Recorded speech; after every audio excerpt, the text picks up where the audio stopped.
پروفسور دکتور حسین باغجی سروکی انستیتویا پیوندی ناف دولتی جا انقره لگل منه. دکتور بخیراتی من حس کرد وی بزانم دکتور. Teşekkür ediyorum. سپاس ناف خیره شب باش یک شملار. سروکی سوریه جبو هفدیتنا به سروکی ترکیه را دو مرجن سرکت داتینه پیش. دبیجه دوی ترکیه جو سوریه درکوه و دوی ترکیه پشتگیری چکدارین اپوزیسیون سوریه نکه. Türkiye amedeye van şartın van daxwazên serokê Sûriyê pêk bîne?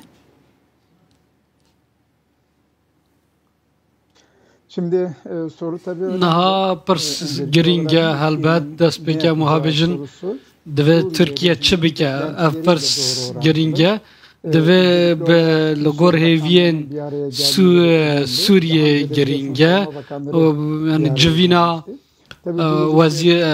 وزیرین براوانی گرینگه وزیرین و دروژی هاتنا وانی با هفته گرینگه لی حتی ناتشته که دیاره سوریه با آوه که خوازایی داخواز دکه که سینورین خواه به تایبتی جه کن لترکیه لوی دارینه داخواز خواه بینه جه که ترکیه جوان هریمان وکشه اف گلک آساییه جعالی ترکیه و جدما هم بنرن اگر ریوبریا ناوندی و گارانتیه بده ترکیه ده انجام جوینان داوی درکه و حاله که نزدیک 4 میلیون سوریایی که بون پاشتا بینه و گراندن و اولهی آوان به پاراستن اف مجارین گرینگن لی ترکیه یک جاری همه دمل دست پاشتا و نقشه و نیت ویا که وی آوایجی همه نینه که پاشتا وکشه هفدیتنین وزیرین دروایین سوریه و ترکیه هلبت گرینگه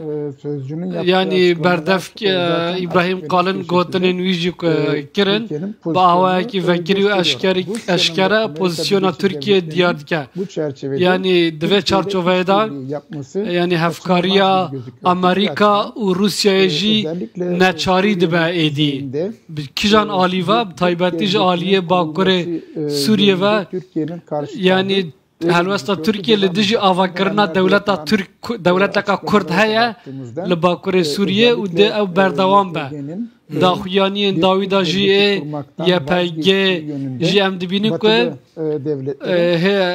دولتین روز آوایی سوزدانه که یا پیگه دست آواکرنا دولتا که کردی بردایا اگر که وها ببه ده انجام جوینن یعنی رژیم ام بیجن حکومت نافندو یا پیگه دا که دولتا که کردی در نکوه اگر اف داخوازن بشار اسد کارگاری حکومت ما به پیشوازی یه پگه هر دمه دبیجه حسد دبیجه ریوبریا خسر دبیجه نه او دخوازن جسوری جدا ببن نجی او دخوازن تهدید لسر آسایشا ترکیه چه بکن او دبیجن ام آماده نکل گل ترکیه دست به دانو ستاندنا بکن ترکیه جی آماده یا گاوه که وها برب ریوبریا خسر یعنی برب کردین سوری و باویجه جبو که اف کریزاد نابرا هر دو آلیان ده هبه کورتر نبه قاسی از زانم اره نها پرساوان ها براستی گلکی گرینگه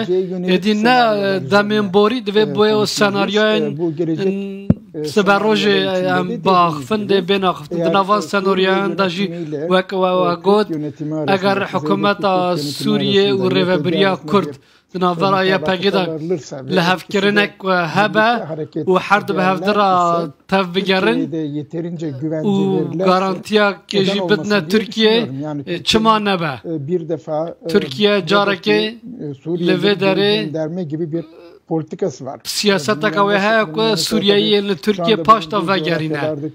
U caaliyet de ev coğrafyayı kurve derine de evliya alwan dere berdevam bike de çarçova rekeftina astane da del ve dere kese aliye ku vanda bike de İran be.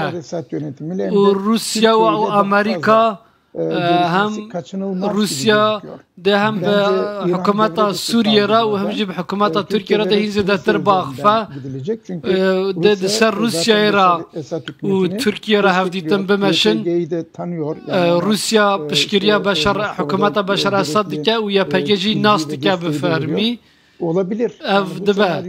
Ev senaryo dibe bimeşe bir reva biçe. Suriye'de sürekli kalıcı olması tabii. Mayna Suriye, li Türkiye ya li Suriye her vakt naye çavarê kirin. Türkiye nikare li welateke endamê neteweyên yekbûyî berdewam bimîne demeka dirêj ev dê pirsgirêkeke hiqûqî ye. Hem serokê Sûriye hem jî serokê Türkiye divê bêne bahevde û hûrgiliyên vê mijarê baxifin. Ev hevdîtin jî dibe ku bingeha vî tiştî amade bikin.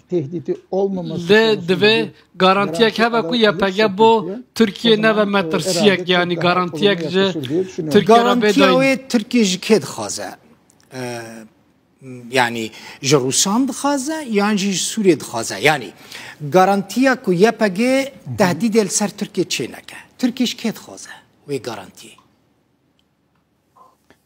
Tabii ki öncelikli olarak Suriye yönetiminden. Çünkü reveberiya Suriye dixwaze. Beşar Esad ra dinavera Esad û YPG de hevdîtin berdewam dikin. Yani metirsiya Türkiye ya pêşengî ew ku li Suriye dewleteka Kurdî ava nebe. Yani şertê ku bibe nebe yê Türkiye ev e.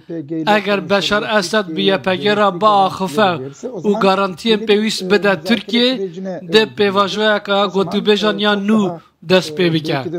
Ew jî wekî wê demê di avakirina bingeha binesaziya Suriye'de jî Türkiye alîkariyê bide. Bi vî awayî an bi awayên din Suriye, Türkiye hem bo Kurdên Suriye û hem bo Kurdên Iraqê yani welatekî cazîb e, welatekî pêkan e. Hem eger piştî ku garantiya aborî jî bê parastin li wê derê ew di berjewendiya Türkiye eger penaberên Sûriye jî ku paşta vegerîne ew bo Türkiye jî dê gelek baş bibe û ez va destpêkirina hevdîtinan jî gelekî erênî dibînim her çiqas niha wext hat derbas kirin lê ji îropê da mirov li ser maseyê rûne hem ewlehiya Sûriye û îstiqrara Sûriye bê parastin û metirsiyên Türkiye jî bidin aliyekî de baştir bibe. Türkiye ji Sûriye vê dernekeve. Yani dibêjin tecrübeya Türkiye li Qubrusê heye di salên haftiyan da Türkiye derbasî Qubrusê bû. Qubrus niha bûn di Qubrus yani yek li Ewropa yek ji alî Türkiye. İhtimala vê yekê heye ku çavê Türkiye di axa Sûriyê hebe jê dernekeve? Bana göre bu ne pekane bir kavram var şimdi. De hukuka nav devleti da te geheka nu heye yani dagirkirina fiili dagirkirina kiryari eğer li welatekî hukûmeta navendî ne bi hêzbe û li dijî welatê wanî cîran eğer êrîşên terorê bên kirin ew welatên cîran ku ev Türkiye li gor xala pêncev yekemîn a neteweyên yekbûyî ev welat dikare destwerdanê li wê qadê bike ku ser wê metirsiye Kıbrısî divê çerçovê de ne pêkane ku Türkiye heta daîmî li Sûriye bimîne ji ber ku Sûriye endamekî neteweyên yekbûyî ye heta ku navxa da xwe xist û garantî û ewlehî da Türkiye dê bi neçarî paş da vegere. Mijara Kıbrısê cida li Kıbrısê li gor peymana 1960 li gel Yunanistan û Brîtanyayê welatekî garantor el Kıbrıs. Eger guhertina ana yasayê yani bê guhertin mafê destwerdanê Türkiye hebû. Eger Türkiye ku îro li wê derê li gor xala çaremîn ya peymana yani rêkeftina 1960 ya li Kıbrısê. Lê li Sûriye di çarçoveya Astanayê da ku welateke ku yani hebûna yekbûna axa Sûriye sînorên Sûriye diparêze li wê derê. Eger Sûriye axa xwe karibe biparêze û seqamgiriya wê derê biparêze û bêje ez vî tiştî re amade me û bêje divê hêzên biyanî derkevin divê Türkiye li gor hiqûqa navdewletî ji wê derê derkeve. Gelekî spas Profesör Doktor Hüseyin Bağcı serokê Enstitûya Peywendiyê Navdewletî ji Ankarê mêvanê bikeve.